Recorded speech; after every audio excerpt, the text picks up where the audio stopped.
in Paris tonight. The excitement is growing as the Olympic Games kicks off there 2 weeks from today. And Paris's famed Seine River will be at the center of the attention. The opening ceremony will go down the iconic river, and officials have poured billions of dollars into a specific effort to clean the river to allow athletes to swim in it for the first time in a century. In tonight's Prime Focus, our Ines de la Cuetara looks at the massive effort and the serious questions some are raising. Will the river be safe to swim in? This is what the Olympic Committee and French officials are hoping to achieve in a few weeks' time. Olympic athletes taking the plunge during a triathlon test event in the iconic River Seine in Paris. A remarkable sight, as swimming in the Seine has been banned for over 100 years due to unsafe water conditions. Paris officials spending 8 years and a whopping $1.5 billion to clean it up in time for the Olympics, where they hope to hold the triathlon and open water swimming events. But with just about 2 weeks to go until the Summer Games, it's still unclear whether all that time and money spent will mean it's safe to swim in the Seine. Subsequent test events have all been scrapped out of safety concerns. Even the Paris mayor's own promised swim in the river was canceled due to high levels of E. coli, a type of fecal bacteria in the water. Anybody want to come in? But outliers like 75-year-old Joel Stephanopoulos are undeterred, testing out the waters on the 4th of July. I've come back here to take a swim in the Seine before the Olympics. I'm very impressed with everything the French have done to try to clean up this river, which is filthy, and want to celebrate it. If things go really bad and I don't survive this swim, it will at least give an alert to the American and other swimmers in the triathlon that maybe they shouldn't do it.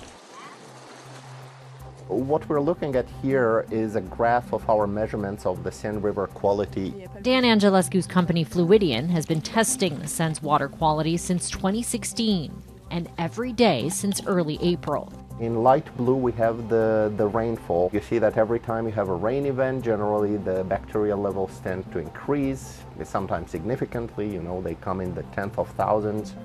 Heavy rains can cause sewage to overflow into the river.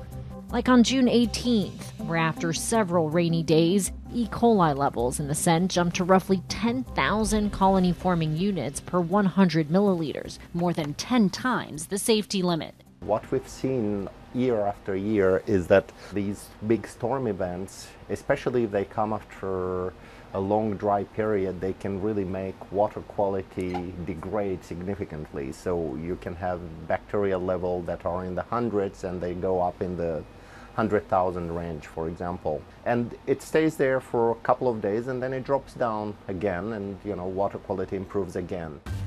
To cope with possible rain, Paris officials spent millions building new infrastructure, like this massive storage tank capable of holding the equivalent of up to 20 Olympic swimming pools.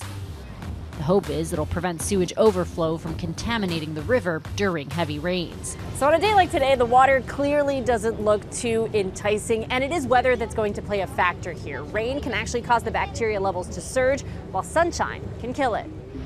According to the latest findings published by Paris City Hall, the last week of June saw just 4 days when the water was clean enough to swim in, according to European standards, and no days when it was clean enough to swim in, according to U.S. standards.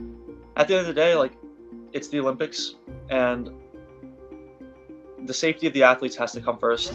Ivan Puskovich is only the 5th American man to ever qualify for the Olympics in open water swimming. He's been training his whole life to get to this point. He says athletes have been told their events might be delayed by a few days should the water quality not be good enough to swim in. My biggest fear with regard to the Seine is that we suddenly find ourselves a few days out from the event and the organizers say, okay, this actually isn't going to be able to happen because of the water quality.